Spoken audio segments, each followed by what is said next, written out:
Ngayong isa-isa nang naglalabasan ng mga naging resulta at grades ninyo noong midterm exams, ay dahan-dahan na namang pumapait ang iyong laway, kapatid. Kakaisip kung saan ka na naman nagkulang at nagkamali at paano ka naman makakabawi.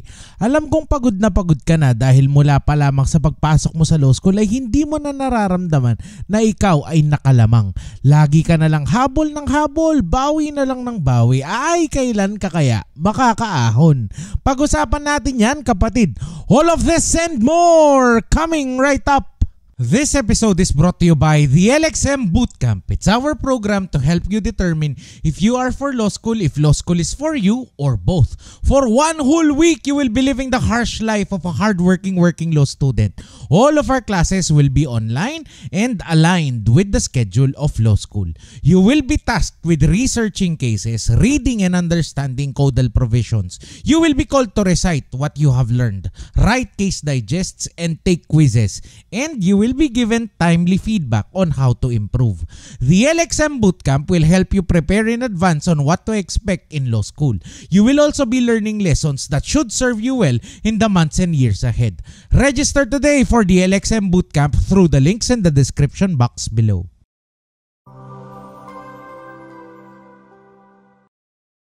Hi, my name is Lex and welcome to Lex in Motion. In this channel, I'll be helping you build your competence, confidence, and capability in law school. Start today by hitting the subscribe button below. New episodes are posted every Friday. Tip number 1, see where you stand in your class. Take stock of where you stand in your class. Marami sa ating mga professor sa law school ay tinatawag na finalists. Dahil sa finals exam, ang nagiging batayan kung ikaw ay papasa o babagsak sa isang subject. Mano ba naman kasing bagsak ka man sa raw score ay pasado ka naman pag ang grades ninyo ay transmuted na. Kung incentive lang ang nagdala kung bakit ka pumasa, aanhin ba naman kasi natin yung sobra, di ba? Your performance in the midterm matters, kapatid, but only to a point. A passing grade in the midterms exam does not guarantee that you'll pass the course. In the same way that a failing grade in the midterms does not automatically mean you will not pass the course. A high grade in the midterms creates an atmosphere of pressure not only in the final exam but also during your recitations. Tip number 2, know your targets. As I always say in the one-on-one coaching and mentoring program, we can never hit a target that we cannot see. Begin your finals preparation by determining the targets you might need coming into the finals. Make sure that these are not statistical impossibilities. Make the most out of every chance, kapatid. Unlike your midterms, you will not be called to recite more than once or twice. Use these chances to impress your professors and somehow implant on their heads the idea that you deserve to pass their course. Set the target grade in the finals that you will need to pass the course or exceed everyone else's expectations.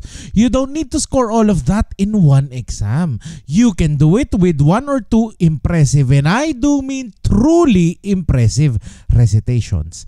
This brings me to tip number 3. Understand that the road ahead is not going to be any easier. Classes are much shorter during the finals, but you will somehow be expected to cover so much more material. Hindi mo naman siguro limot, kapatid, nung finals last semester ay mayroong 1 o 2 linggo na walang pasok para makapag-check ng booklets ang iyong professors. Plus 1 more meeting to discuss the answers. Expect that ahead of the finals, your professors will assign makeup classes as if they occupy the center of the known universe. Kayo at kayo lang din naman ang mag-a-adjust dito.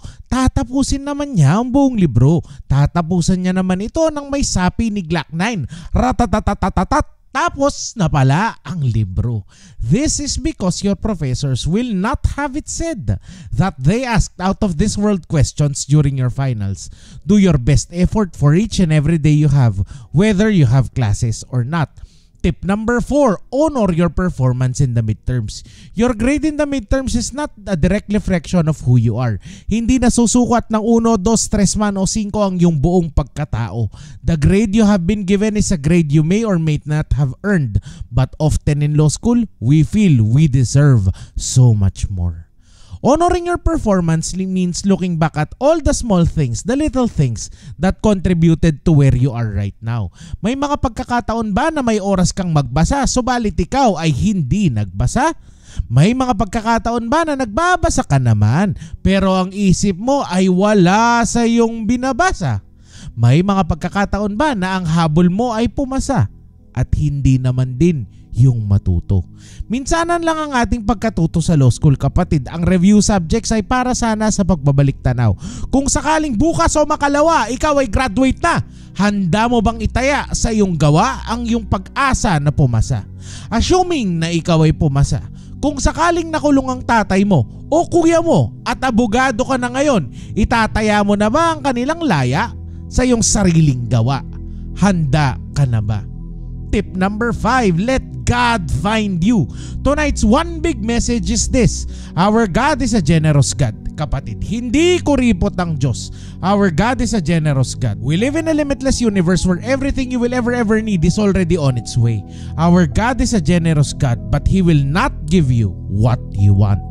Kung hihiling ka sa Diyos ng kaligayahan, hindi ka niya bibigyan ng kaligayahan o tawa.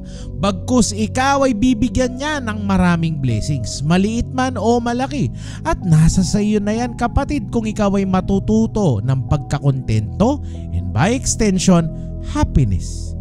If you will ask God for patience, He will not wave a hand and make you patient with your circumstances. Rather, He will send trials and tribulations and give you the chance to learn how to be more patient with the people around you. Kung ikaw ay hihingi ng pahinga, ng time purse sa gitna ng unos na iyong dinadaanan sa inyong trabaho, sa negosyo at pati na rin ang iyong mga dapat basahin sa law school, He will not give you rest.